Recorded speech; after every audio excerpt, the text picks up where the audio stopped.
Joe is an ugly ninja. Just kidding. Joe is former ninja who escaped from his clan and wants to live peacefully with his family. But his son and wife are victimized, so he awakens his overpowers ninja skill to avenge them. The story starts with a man who is anxiously riding a train. He gets off and runs like mad, but a group of people who know his secret catch up with him. They fill the area with smoke, and the man fights back with incredible skill, taking on several foes at once. The enemies throw blades at him, so he draws his own blade to defend himself. The enemies then switch to metal needles called senbon, but the man has amazing reflexes and catches them with his teeth, spitting them back at his attackers. However, the man is outnumbered and overpowered. He is captured when a device grabs his neck, and he is dragged by a fearsome man. The wicked man slams the man to the ground and finishes him off with his sword. The enemies use a gadget to verify that their target is dead, and they leave. Meanwhile, a farmer named Joe is having a good time on his farm and goes back home to work on his motorcycle.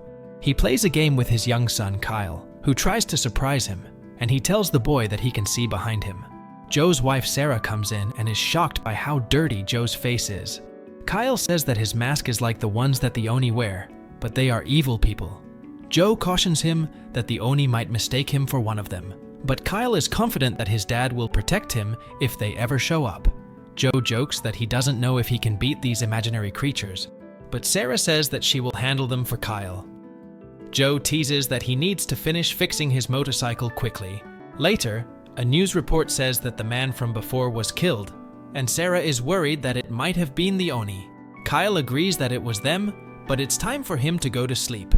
The boy bids his mom good night, and Joe tells him that his birthday is coming soon. With Kyle sound asleep, Joe carefully checks the security cameras around his house.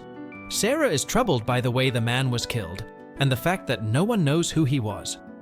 Joe tells her not to worry and assures her that they are safe in their isolated location.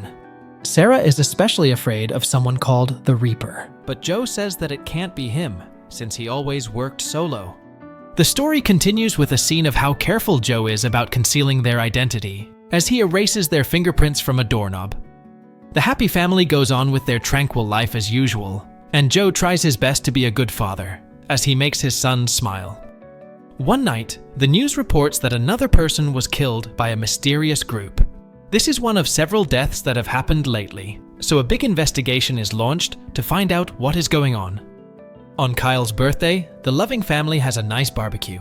They all laugh and sing songs, and Kyle blows out the candles on his favorite kind of birthday cake. Kyle opens a gift and finds a video game, and Joe gives him a new helmet too. Joe likes this one better than the scary Oni mask, so Kyle says that he is not a bad guy anymore, he is a hero. Sarah says that she just likes seeing his normal face. They are very happy, so they all say how much they love each other. That night, Joe gets out of bed, but he tells his wife to stay there calmly. Joe goes downstairs, where everything looks fine. Suddenly, something shows up in the window and Joe is attacked. The attackers break in, but Joe fights off many of them skillfully. His amazing skill lets him take one of their weapons, and he uses his sword to kill many of these men. While he is killing one guy, Joe hears his son scream for him. The alert Joe acts right away. He stops an attacker who tries to block him and totally crushes this guy. Joe runs to find his family as he grabs something, but another attacker shoots 2 metal needles through his neck. The stubborn Joe does not let that stop him, so he crawls up the stairs. The terrible pain is too much for him, and we see a strange figure outside. Joe finally gets to the 2nd floor, where he sees that many attackers have been killed. But then Joe is horrified when he sees Kyle and Sarah's dead bodies on the floor. Shock fills Joe's body, and the evil-looking guy says that Joe's wife fought well. This monster stabs his blade through her neck, making Joe very angry, but he is stabbed in the back. Joe pulls the attacker as he tries to get to his family, but his body is too hurt to keep going. The attackers see that someone must have called the police as they hear sirens in the distance. The story goes on with a scene of how the leader checks that Joe is dead, and they leave just before the police get there. The police get to the scene and are shocked to see the slaughtered family. Sometime later, Joe, who seemed to be dead, wakes up. His first thoughts are of his dead family, and he throws up from the intense emotion in his body. The next time Joe wakes up, he is in a hospital and the nurse quickly calls for a doctor. Joe only says his wife's name, and he faints again. Joe finally wakes up, and a doctor tells him that he came back to life after the coroner had already said they were dead. Joe doesn't care, and just wants to know about his wife and son. Sadly, he is told that they are gone. Outside, we see that two people have come to see him. They are Mike and Emma, and they are from the FBI. They need help with their investigation, so they ask him some questions about who the attackers might have been. Joe doesn't say anything, but Mike can see that he is very angry. This is probably the worst time to be asking him questions, so Mike just gives him his card. Mike tells Emma that it's just a guess, but he thinks that Joe knows who the attackers are. He decides that they will watch him in turns, and Emma is first. As she watches Joe on the roof, Joe remembers a moment ago when he was taken to say goodbye to his family. The nurse saw that he couldn't move Joe anymore, and it was because Joe stopped the wheelchair. Joe was furious and couldn't stand to get any closer to his dead family's bodies.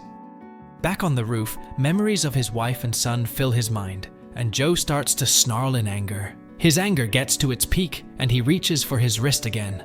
This time, he pulls out a metal needle. Joe stabs himself with it, and it does something weird to his body. Then, Joe is attacked by some assassins. He is still very angry, so he goes crazy and kills many of the attackers. Joe shows amazing strength and skill as he somehow takes over the fight. But that's not all, as Joe does some kind of magic and turns his body into black smoke. This move is very powerful, as it lets him kill many assassins in one moment. The story follows with a scene of how Emma has no idea what's happening, but Joe doesn't explain anything and knocks her out. The furious Joe then keeps on attacking and rips apart many more attackers. There are a lot of them, and Joe oddly shoots a sword at the elevator. We then see why he did that, as he uses a pole to protect himself and pushes all the other assassins into the elevator. Even though Joe is greatly outnumbered, it is obvious that the assassins are stuck with him and not the other way around. Joe stands over all their bodies as he gets to another floor, and he scares any other enemies. Mike wonders why Emma is not answering his call and is stunned when he sees many bodies. Joe is done nearby, and he meets the assassin leader. Memories come back to Joe's mind, so he attacks the leader with rage. This leader is clearly different from the others, as he fights well and even manages to put a device around Joe's neck. Joe quickly gets free, but the fight is still even. Joe finally uses his shadow skill again, and it lets him hit a powerful attack. Joe quickly does more hits, and the fight is over soon. Joe wants to know how they found him and his family, and how they knew it was him. The leader says with a sneer that Joe can change his look as much as he wants, but he will never get away from his destiny. Joe then surprises this guy and takes off his disguise. Joe doesn't say anything from here and just kills the leader. Joe then goes to see his family. He can barely stand to look, and he falls to his knees. Later, Joe goes back home and makes a hole in a wall. He takes out a box he had hidden, and we see that it has some things, including a mask. Joe looks at a picture that fills his mind with memories of his family again. We see his family home one last time before Joe sets it on fire. Joe watches as his once happy and calm life burns away, and he puts on the mask. The fire destroys every memory, but we see that Joe is still angry. The story continues with an explanation of a clan that has a secret technique, but the members of the clan are not allowed to share it with anyone else, no matter what. They serve the country of Japan. At one point, terrorist attacks become more severe and shake the world. Because of that, they leave Japan's jurisdiction and move to a stronger authority. They claim that this is for the sake of Japan's future. Anyone who opposes this decision will be eliminated. Then the scene shifts to show a man who finds his wife dead, but his son named Heigen is still alive, and it turns out that this is a dream of our MC, a widower who wants revenge. He is seen holding an ugly, disgusting ninja captive, who he had previously defeated. He is hung upside down on a rope. But suddenly, the widower faints. There is someone who calls the widower by the name Heigen. The weird old man asks why he doesn't use his disguise mode. The widower says that they managed to break through their masking system. The old man is surprised because he always meets him in a battered state. He asks if Heigen uses the secret technique, real consciousness. He advises Heigen not to use that technique again because it will take his life. The old man is shocked when he sees the wound on Heigen's back. He should have died from that wound. He thinks that it is either luck or maybe someone wants him to stay alive. The weird old man is a doctor. He says that even though Huygen is overpowering, healing still takes 5 to 6 days. After that, Huygen intends to hunt them all down by himself. Sometime later, the unfortunate widower wakes up alone without anyone accompanying him. He looks impatient to avenge himself. As he opened his bag, he remembered the business card that the FBI agent gave him at the hospital. Then Huygen went out and taught a lesson to the ugly, disgusting ninja. The ninja said that it was nothing to him. He was so strong, he didn't know if he was human or alien. Huygen kept beating him until morning, but the ugly ninja was still alive and laughed, saying that at that time, Huygen's wife was full of anger and hatred until the end of her life. Besides being ugly, this ninja was really a psychopath. Unable to bear the words of the ugly ninja, Huygen sent him to hell by using a lighter and burning the floor below him. The poor widower was consumed by revenge, and instantly the fire blazed and turned him into ashes. Meanwhile, at the FBI office, Mike was angry because he was kicked out of the investigation on the case that Joe experienced. The boss said that they couldn't do anything because they didn't know who the perpetrator was, and this was an order from their superiors. They were ordered to stop investigating the case, or they would be fired. Mike said that Emma had seen the incident when Joe was attacked by a group of assassins, but the senior told Mike to check again with Emma. Strangely, the red-haired girl also didn't want to continue the case, because they all seemed to be trying very hard to cover it all up, and there must be a mystery why they were trying to cover it up. So Emma chose to be relaxed. She then showed that Joe, Sarah, and Kyle, who had died, were aliases. Those names were not their real names, just like the previous victims. Mike, the black-bearded man, was confused by what was happening, and from here we know that Huygen is Joe's real name. Meanwhile, Huygen, who was packing, noticed a jewelry given by a woman. He then hurried to ride his old motorcycle to hunt down the perpetrators who killed his family. He searched everywhere, but he seemed to find no clues. He was annoyed until he rested at a bar. There, he saw the police acting like thugs. The fat cop then ordered Huygen to show his driver's license because he suspected that Huygen's motorcycle was stolen. Huygen ignored the fat cop, which made him angry, but with just one attack, the fat cop fell down with pleasure. The skinny cop then tried to defend his useless fat friend, but without touching him, Huygen could make the skinny cop fly.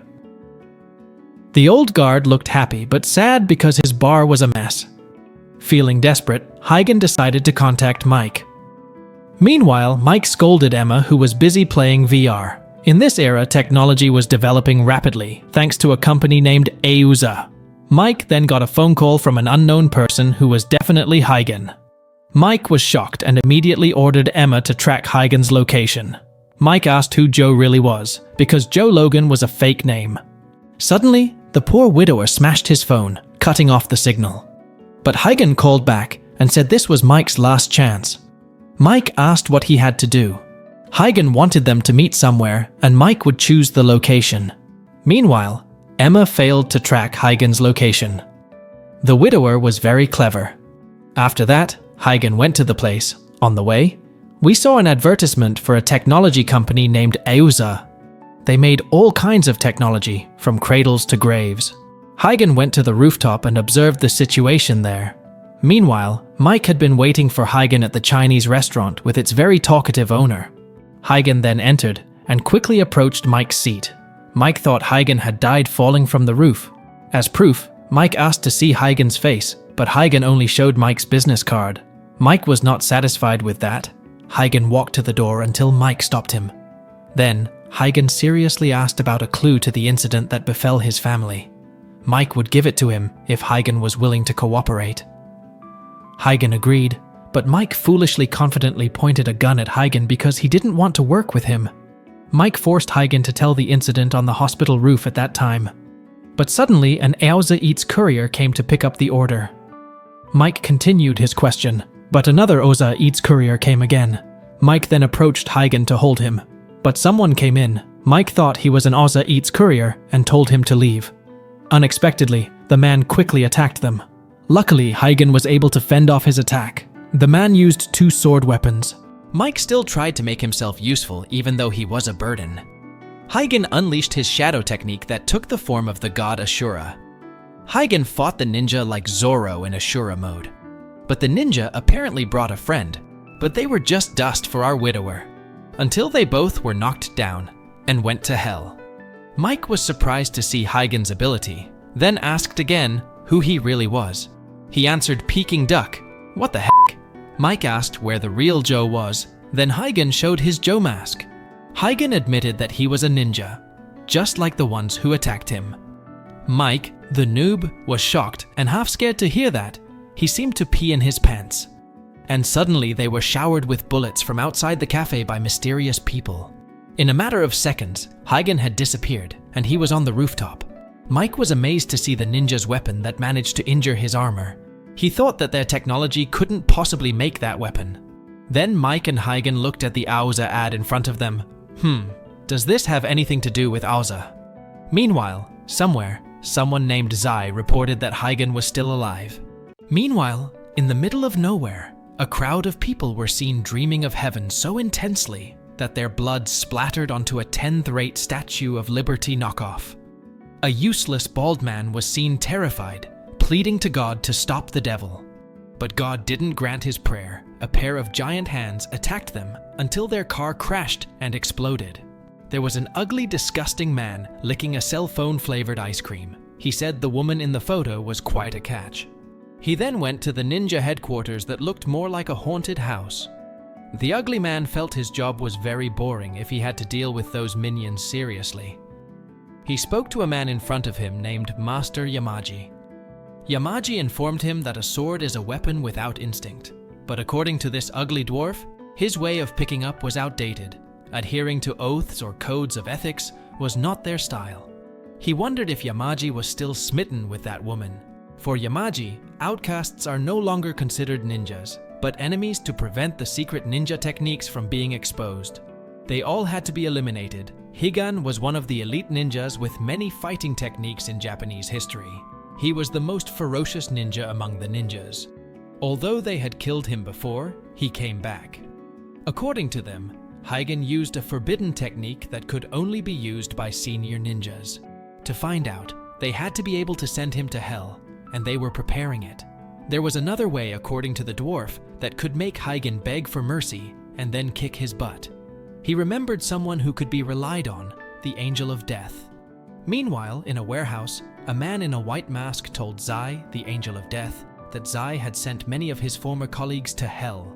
The ninja organization is now very corrupt. The only reason Zai is still hunting rogue ninjas is because he fears the organization. After all, they are just ninjas fighting to maintain their dignity. And that's why Zai failed to send Huygen to hell.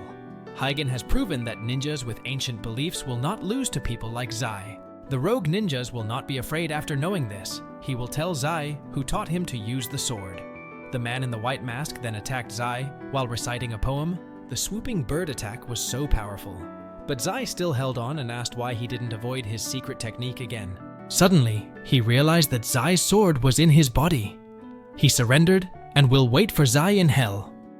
Meanwhile, Master Yamaji has forbidden Zai to fight Huygen and does not intend to make them fight. At the FBI headquarters, Mike was angry because the case of the attack at the old man's shop had been closed. The FBI concluded that the shop was used for money laundering. This blonde man tried to calm Mike's emotions and told him to accept the decision. Then the senior FBI called Mike for a chat, telling him to stay focused on the task without interfering in the case.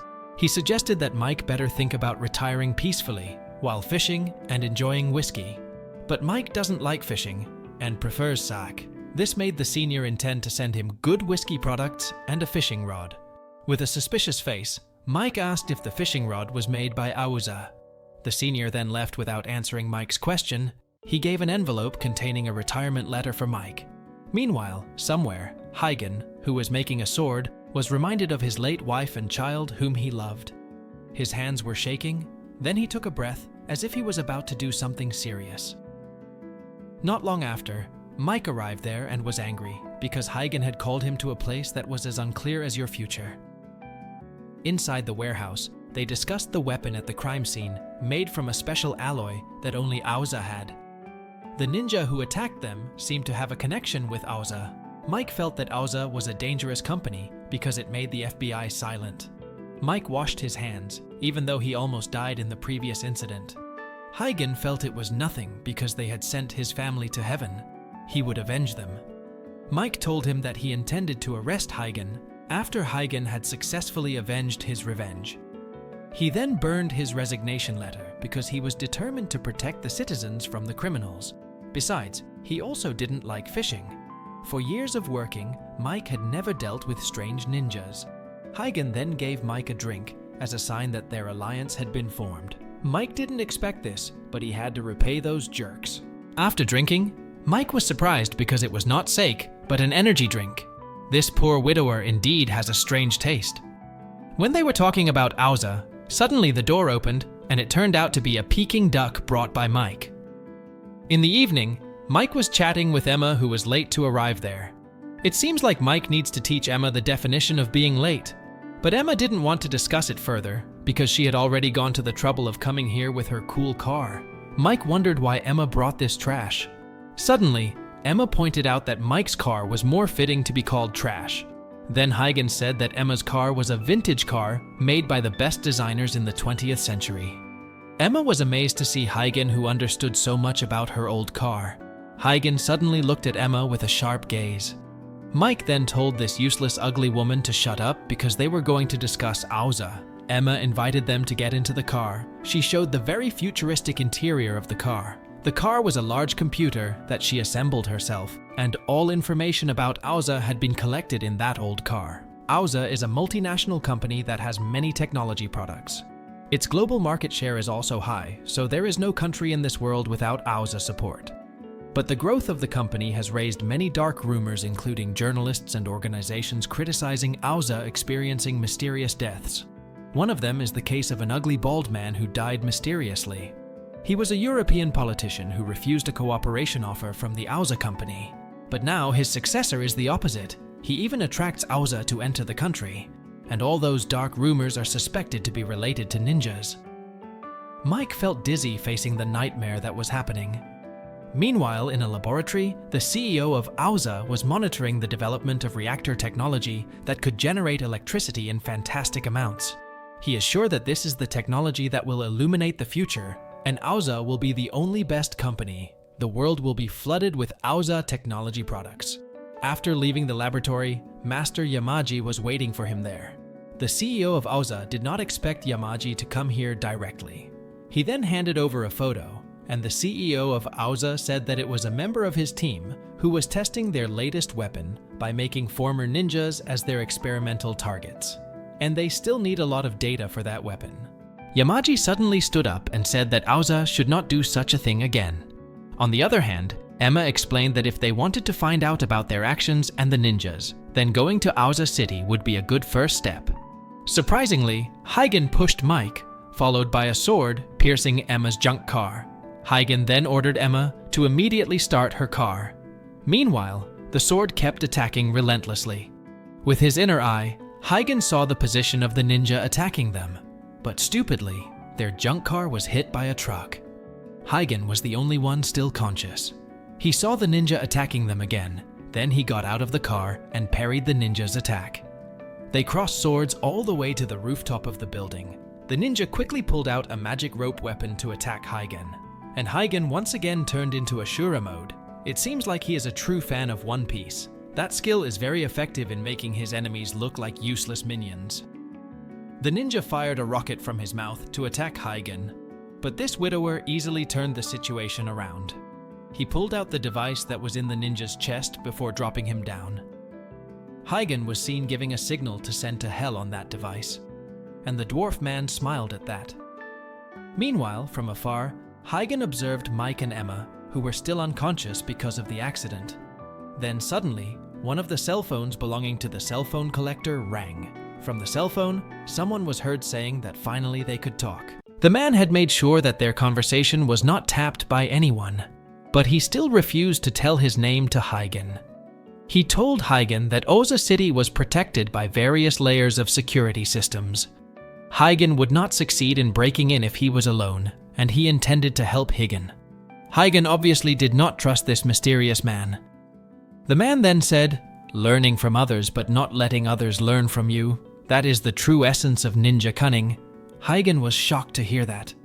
The man said that he was like Huygen, a ninja who was exiled. He invited Huygen to meet him somewhere. Meanwhile, Mike, who had just regained consciousness, saw the scribbled picture of his daughter. He remembered that his wife had called him, but he ignored her, and when he finally picked up the phone, he got the news that his daughter had died. His wife was so disappointed with Mike, who was too focused on his work and neglected his family. Even if you guys are useless, please love your family. As he was daydreaming, Mike was startled to see Huygen, who suddenly appeared in front of the door like a ghost. Huygen told Mike that there was a mysterious man who offered him help. Mike was doubtful about that, but Huygen believed that he was a ninja who was exiled just like him. According to Emma, the mysterious man was right because the security system in Oza City was very tight like women's tights. Mike asked what if it was a trap. With a casual tone, Huygen answered that he would kill the mysterious man. But the problem was that they could not enter Oza City because Mike had been marked by the FBI. Emma suggested to give up, even though this useless girl was the one who proposed to go to the headquarters in that city. Mike was sure there must be a way to sneak into there. Emma then gave her latest discovery from the dark web community that had been observing Oza's movements. And she found the location of the admin of the community who claimed to be a former researcher there. Mike intended to go there alone because it was far away, but Emma did not want to let Mike take all the credit alone because if they succeeded, they could get the latest data of Oza that could be sold for millions of dollars. This useless gold digger was so excited when she heard about money. Huygen then left and told them to be careful. But before Huygen left, Mike asked if his late wife knew his true identity. But it turned out that Huygen's wife was also a ninja, and they had both violated the ninja code of ethics. Ninja must always release their emotions even to their comrades. But Huygen chose family, unlike this ugly guy who ignored his family. Meanwhile, at the Euza headquarters, the Euza CEO was meeting with the ninjas. He said that he was different from the ninjas. He only needed data, not fighting. The ugly dwarf then asked what he would do when Huygen showed up. The CEO answered that this was the function. He had a great secretary. He asked if anyone had any other ideas. But Asuka said that the city's defense was 100% impenetrable, so there was no need to worry. Meanwhile, Big D, or let's just call him Big Dump, said that if Huygen dared to mess with his haircut, he would die. The dwarf mocked Big Dump's hair, which made Yamaji angry. Because they were not serious, he felt that Huygen was a serious threat, and they had to know his secret technique. But not with his worthless FBI friend, he was not a problem for them. The Oza CEO then agreed with Yamaji. On the way, the CEO was very impatient waiting for Huygen's arrival, because he really wanted to get data for their new weapon. Meanwhile, at the ninja headquarters, Yamaji told Zai that he didn't need to go anywhere, because Yamaji would send someone else to take care of Huygen, and they would force Huygen to show his secret technique. Huygen, who was riding without a helmet, remembered his past. The ninjas had to obey the code of ethics, the ninjas had to release their emotions even to their comrades, and the ninjas had to prioritize the mission over their lives. Huygen, along with Zai and Mari, received their names and a secret technique that they could only keep for themselves. The leader was confident that the three of them could lead their village to a bright future because they were the three legendary ninjas light version. And the man next to the leader was Yamaji. They were very happy to get their names because it meant that their existence had been recognized. But Huygen reminded them to keep their secret techniques. Then they drank from a cup together as proof that they had been together and they would risk their lives for their mission. After that, they did missions like ninjas, moving and killing enemies quickly. But Mari was careless when she saw a woman with a child. The woman suddenly shot her. Huygen carried the wounded Mari away, leaving the mission. Mari, who had just regained consciousness, told Huygen to go, and then she grabbed a knife. But Huygen quickly caught the knife and hugged Mari. The John Wick beta version did not want to leave Mari alone, even if he had to break the ninja code of ethics. He said that since they first met, Huygen had broken the rules. Then Huygen and Mari slept together, but they were caught red-handed by Zai, and that past was what made Zai hate Huygen. Meanwhile, Mike and Emma were on their way to the dark web community admin named Jason Cardenas. On the other hand, Huygen was communicating with the mysterious man. The man said that Aoza City had a security system consisting of sensors throughout the inspection area. Anyone who did not have permission was forbidden to enter, otherwise they would shoot. And from the top, there was also an electromagnetic shield that made it impossible to enter from above. So the only way was to enter through the underground to the sensor control room. He had to be able to pass the security cameras, laser traps, and mercenaries guarding there. As much as possible, he had to avoid fighting for the mission to succeed. Then, the man would turn off the electricity to open the electromagnetic barrier for 5 seconds, because if it was more than that, the alarm would sound. So he only had a chance for 5 seconds. After nightfall, the mysterious man guided Huygen through the phone. Huygen ran and sneaked into the tightly guarded underground facility. He jumped around easily like a cockroach, but his sweat dripped and set off the alarm. The soldiers quickly shot at Huygen like cockroach hunters. Of course, Huygen easily defeated them. The mysterious man immediately turned off the electricity to open the barrier. But when he was about to pass the electromagnetic barrier, Zai suddenly blocked Huygen, and they looked at each other like old friends. Huygen says Mori is dead and asks if Yamaji ordered the hit so he knows who to get revenge on. Zai is tight-lipped but tells Huygen there's no hiding place for him, and he'll eventually be killed for not betraying the ninja organization. Mike arrives at the address of the former Aoza researcher he's looking for. The place is a total dump, and there's no way someone who worked at a company like Aoza would live there. Mike starts to doubt if the guy ever worked at Aoza, but Emma tells him the guy wasn't well respected as a researcher and didn't contribute much to Aoza's development. However, if he's hiding in a crappy place like this, he must know something important. Mike is still skeptical, but since Emma thinks it's a good idea, he goes inside and finds the guy. Emma also tells Mike that the FBI is probably watching him because they're curious about this case. So to avoid being tracked, Mike is told not to contact Emma unless it's an emergency. Mike enters the abandoned gaming arena and finds a guy passed out drunk at a table. Mike sits down next to the guy, and when he wakes up, Mike tells him he knows his name is Jason Cardenas. Back in Aoza City, they realize there was a system error that caused the barrier to open for 5 seconds. But seeing Huygen run out as soon as the barrier opened, they think it was planned. They still don't know why the system malfunctioned, but it's possible Huygen had inside help in Aoza City. Yamaji says it's better to stick to the original plan because recklessly attacking Huygen is too dangerous. Dwarf Ninja has another plan. Let Huygen enter the city without hindrance. They have a lot of troops, so it doesn't matter what secret techniques Huygen has if he can be swarmed before he can use them. However, one of them disagrees because the damage caused would tarnish Aoza's reputation. But the CEO is excited to see an all-out brawl, so he says he'll take responsibility for the damage. The CEO suggests they direct Huygen to the test room. Meanwhile, Huygen is hiding in a tunnel when he gets word from a mysterious man that the executives are letting him enter the city without hindrance. They're doing this because they want to trap Huygen and then surround him with some of their best ninjas.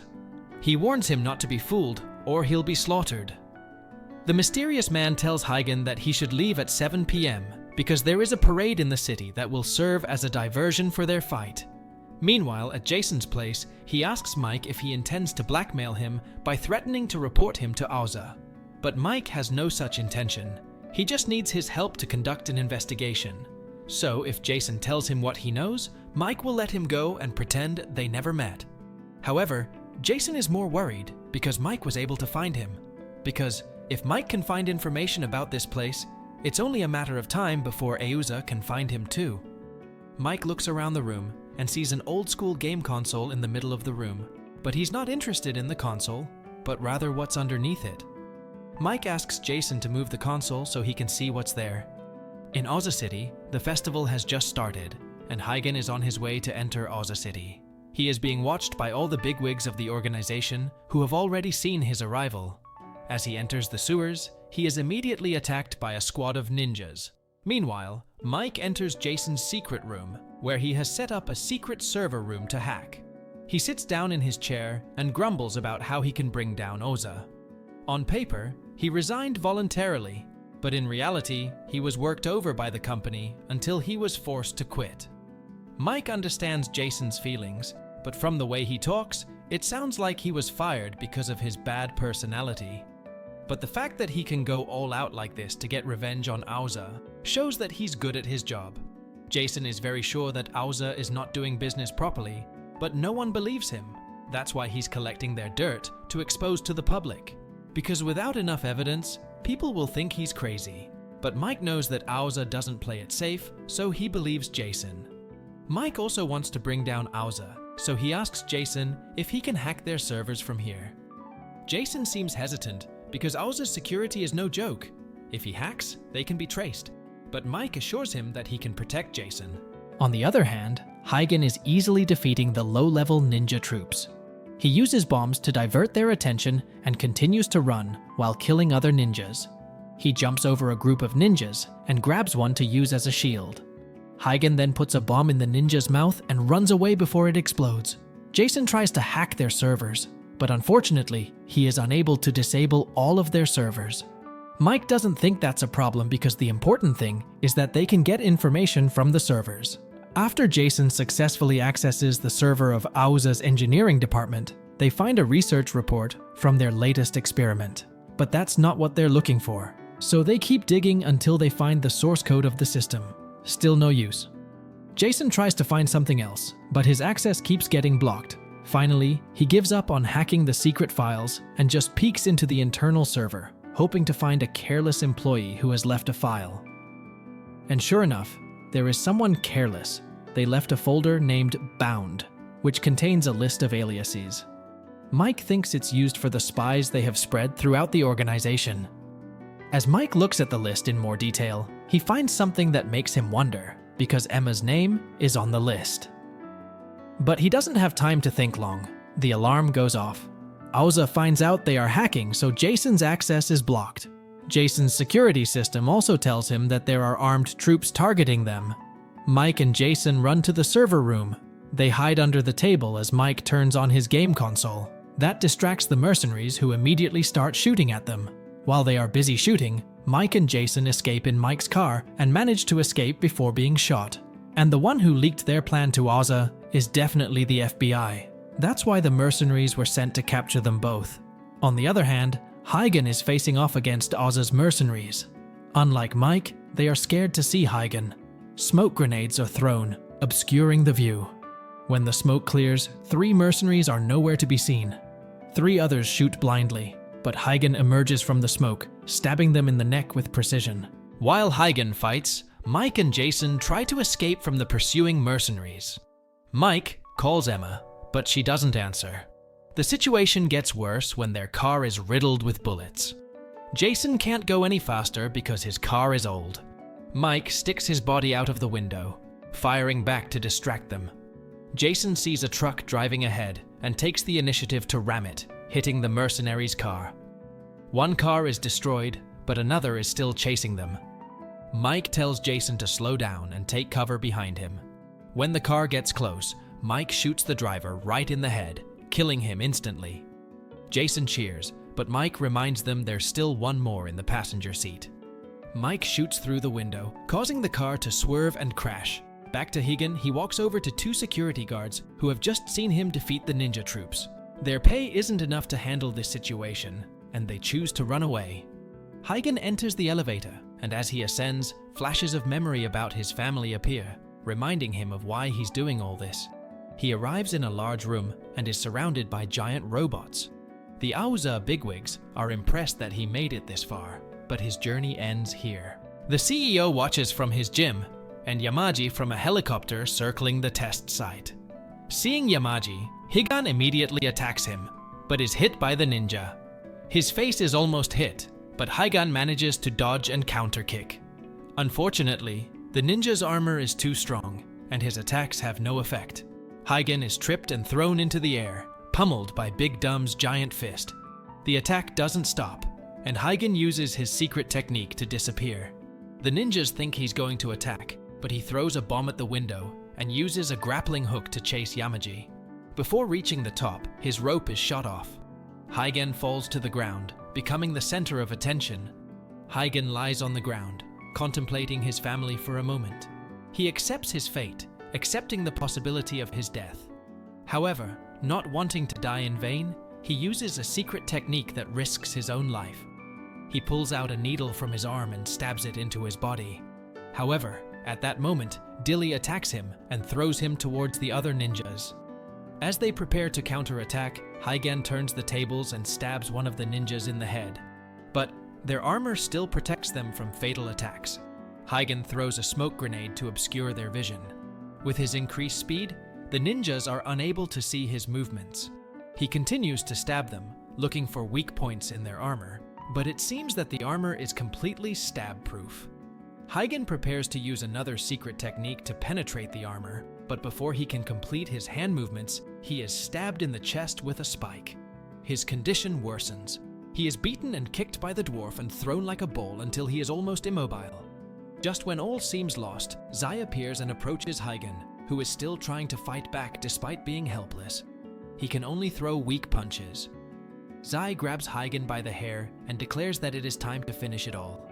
He draws his sword and raises it high, ready to behead Hygen. Hygen is resigned and does not want to fight anymore. However, just as Zai's sword is about to strike, a pink-clad female ninja arrives and saves Hygen. No one can believe what just happened. Before the other ninjas can attack the pink ninja, their suits are disabled by an EMP device that the pink ninja had previously installed. The pink ninja immediately takes Hygen away by jumping off the building while throwing a bomb at Zai to stop him. On the other hand, we see Jason carrying the bullet-wounded Mike to safety. We don't know how serious his injuries are yet. And as for Hygen, he is still half-conscious and only now realizing what has just happened.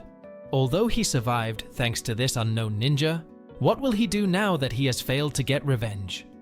After Hygen made a break for it, Zai and another member of the organization were left scratching their heads, wondering why that girl helped Hygen escape. Then the little ninja told them to chill because the chase was already on. Meanwhile, in the city, some peeps got a voice message that Hygen had flown the coop from the org's base, ordering them to find Hygen and whoever is with him.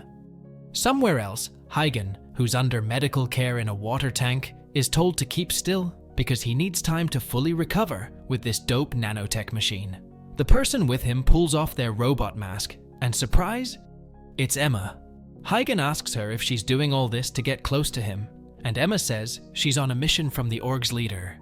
Hygen had died and come back to life thanks to some secret art they don't know about, and the org's leader sent her to uncover the truth behind Hygen's resurrection. The leader believes Hygen can come back to life again and again and wants to secure his technique, since Hygen uses this secret art in battle. So Emma's job is to watch him like a hawk and figure out how his technique ticks. Emma apologizes for going incognito as an FBI agent, and when Hygen asks if Mike knows her real identity, she says Mike's in the dark. She then reveals she's got another persona and changes her voice, explaining it's the voice of the mysterious guy who helped Hygen before to get back at the org.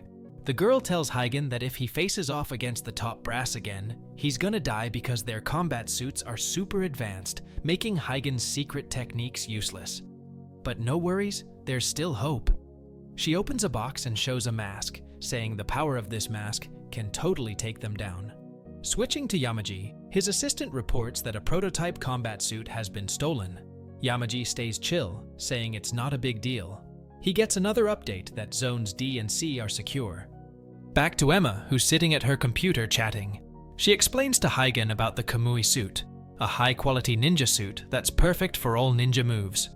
This suit combines 600 years of ninja history with the latest technology.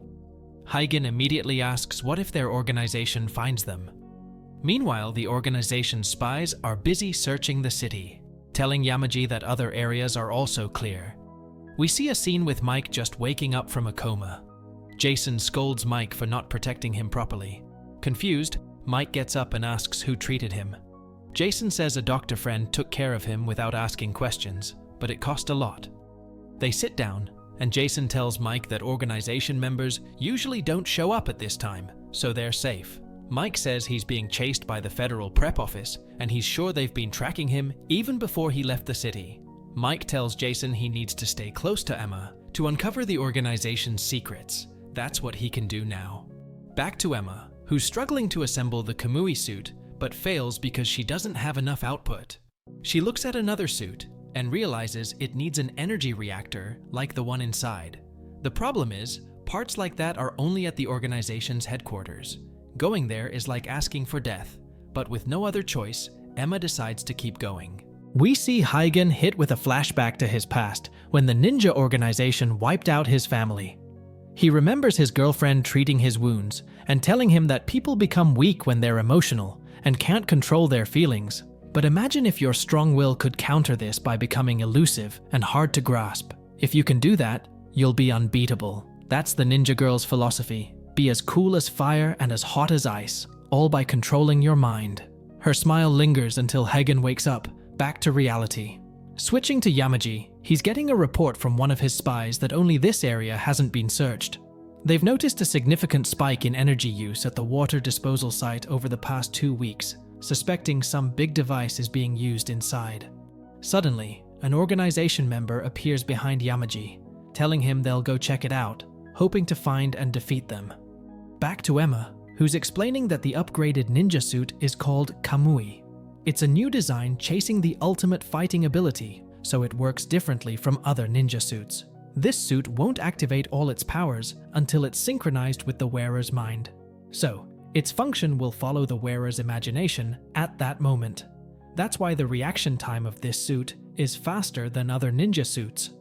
The more focused Huygen imagines how to execute his moves, the faster and stronger they come out. This suit follows Huygen's will and movements directly.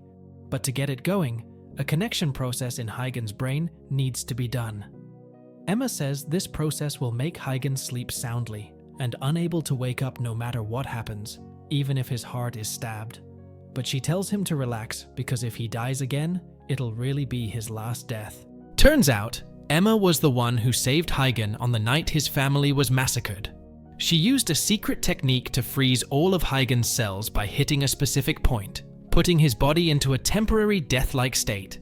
But the downside is, that point can't be used again. Huygen got super emotional, woke up, and choked Emma. He asked why she saved him instead of his wife and his child. Emma then used her secret technique again and knocked Huygen out cold. Suddenly, an alarm goes off. Emma checks the CCTV and sees members of the organization on their way to their location. One of the members uses their ability to open the door. When it opens, boom, there's an explosion. We see Emma inside a truck. Out of nowhere, the dwarf ninja drops from the truck's ceiling and says he's going to take Emma down. Emma asks how he found her. The dwarf ninja explains that he searched the whole city, but couldn't find her. He figured Emma couldn't be dead, meaning she must be constantly on the move. Because traffic in this city is controlled by a server, and since Emma disappeared, there's been only one vehicle that keeps moving. Smart idea to hide in a roaming ad truck like a stray dog. No one suspects a thing. Emma glances at her smartwatch and sees only 10% of the operation is synced.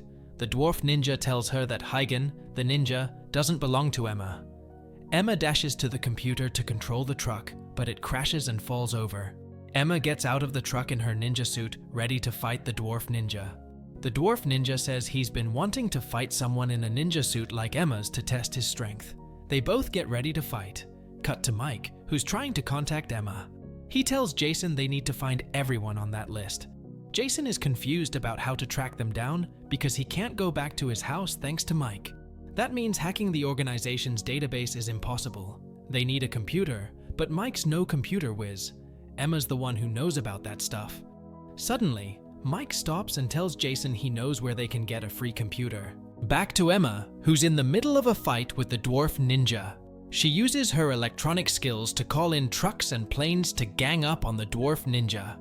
Emma scolds the dwarf ninja for daring to come alone without informing the other members of the organization.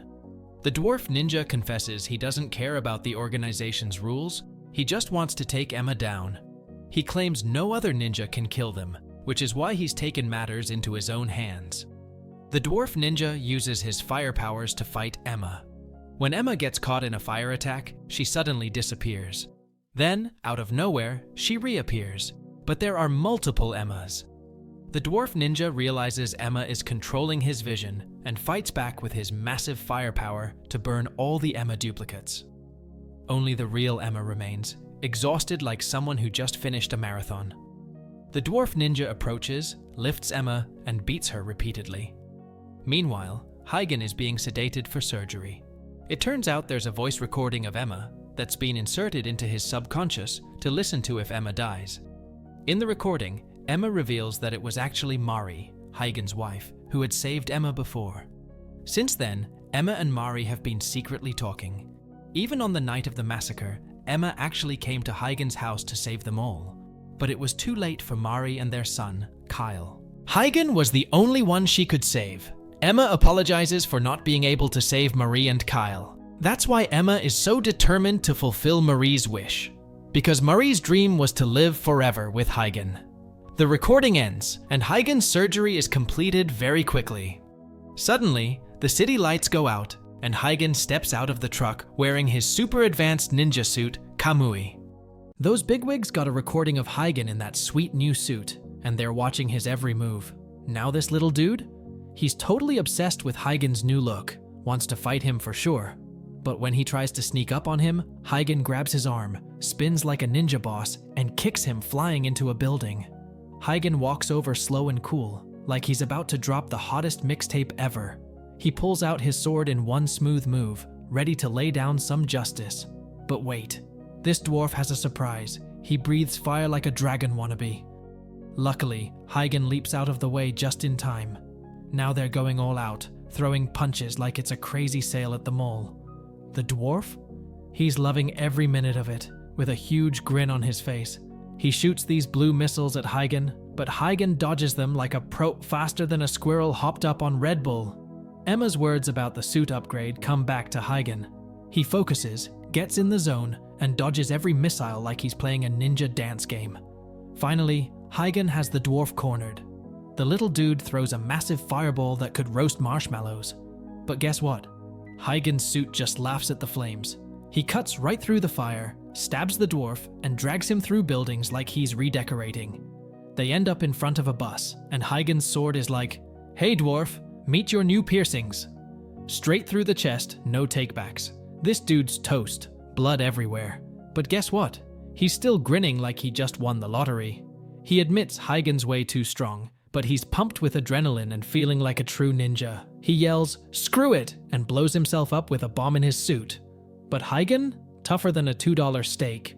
He grabs the dwarf in a bear hug like, "Nope, buddy, you're not going out that easy." Huygen totally chops off the dwarf's head and throws it back to the bad guy headquarters like a warning. Dilly, the smart one, sees it clear as day. "You're next, folks."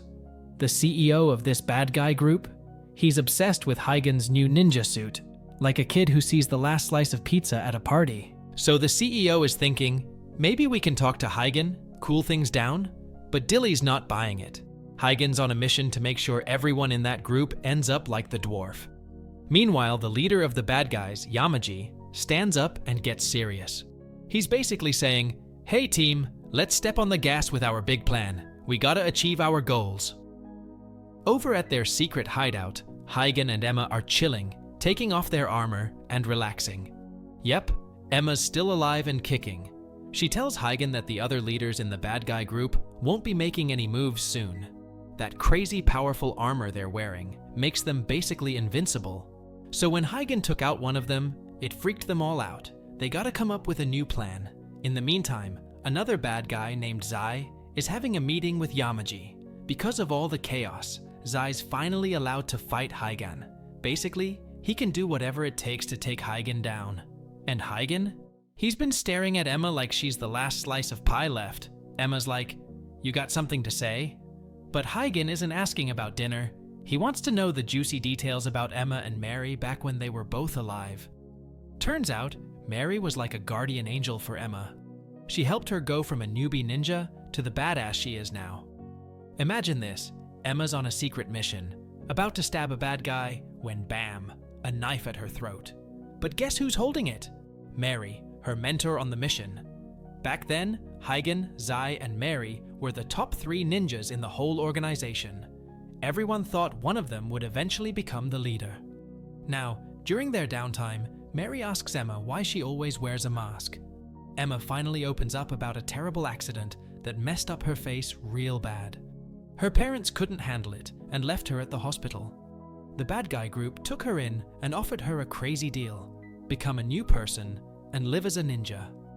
Emma turned into a master of disguise, able to look like anyone she wanted. Curious, Mary asked if Emma would show her real face. Nervous but up for it, Emma said yes, and Mary took off her mask. They became best friends while working together, and Emma learned all about Mary's life, growing up with Zai and Huygen. Mary cared a lot about them, which worried Emma, because feelings and being a ninja don't exactly go together. One night, Mary took Emma out and revealed her secret move, a crazy one. She could make someone look totally dead by putting them in a kind of zombie sleep. Emma felt honored that Mary trusted her enough to share this secret. But why did Mary tell her? Mary just figured it might be useful for Emma to know someday, that's all. Looking back, Emma says those were the best years of her life. But things went downhill when the organization started teaching ninja stuff to outsiders. Emma ended up in a place where they trained regular people to fight like ninjas. People were freaking out. Ninja stuff isn't something you just teach anyone. These outsiders just wanted weapons and how to kill. They didn't care about the ninja code of honor. It's still a mystery why the leader, Yamaji, even allowed this, but it caused a lot of trouble within the organization. The next time they talked, Emma told Mary she was worried about the organization's future if things kept going this way. She hoped Mary would take charge and become the leader. But Mary surprised her with a bombshell. She was pregnant, and she thought she was done for in the organization because she broke the rule of never fall in love. Mary planned to disappear with Huygen, leave the organization, and raise their baby together. Huygen wasn't sure about it at first, since he'd been a ninja his whole life. But Mary convinced him they could face anything together. Then, things got even crazier. The leader, Yamaji, announced they were moving their operations outside of Japan. He warned anyone who disagreed would be called a traitor and punished, no questions asked. But other leaders in the organization had their own problems with the plan. They believed their duty was to protect Japan, so leaving the country was like betraying it. They were determined to challenge Yamaji and stop him from getting away with this. Two hot-headed leaders are itching to fight Yamaji, but the higher-ups sense something weird. Yamaji? He's way too calm for a showdown. So, these bosses try to warn the others to hold off, but it's too late. Fists are flying. Now, here's the crazy part. Yamaji ain't your average dude. He turns into a total Darth Vader, choking people with his mind and levitating them in the air. Then he whips out his sword and cuts those two leaders down like butter. And to add insult to injury, he stomps on the lady's face, even though she's dead. Talk about disrespect. The ninjas are this close to a full-blown rebellion. But Yamaji's not an idiot. He's got a plan B. With swords still pointed at everyone's throats, he lays it down. I'm the real ninja deal. As long as I'm alive, the ninja way lives on. Basically, it's either follow him or get out of Dodge. The real ninjas? They peace out. Screw losing their ninja spirit. They'd rather be rogue ninjas than deal with Yamaji's craziness. Enter Mary, the leader of the rebel ninjas. She's got a secret weapon, technology that can change your face, perfect for the ninjas on the run. But wait.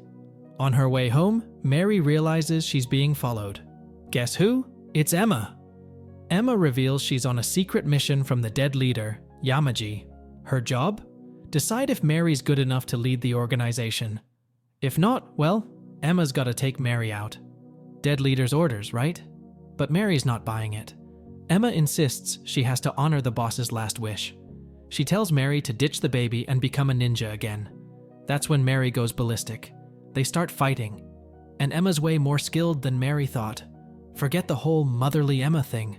They're back to being rivals, blades flashing everywhere. Finally, Emma holds a knife to Mary's throat. Mary's freaking out, thinking it's all over. Emma herself is confused. She wants to be a true ninja, but the organization is a mess. Running away and hiding forever feels like giving up. Stuck between two horrible choices, Emma takes a desperate stab at herself, but Mary's reflexes are quick. She catches the blade, and then she drops this truth bomb. You never truly understand family until you have a baby yourself. Yep, Mary considers Emma family now. She wants Emma to keep on living. After the fight, Mary asks what's next for Emma. Emma decides to stay undercover and spy on the organization. She's learned a lot and even figured out Yamaji's big plan. Thanks for watching. If you're enjoying the series, don't forget to leave a comment and like to support this channel. Love you guys.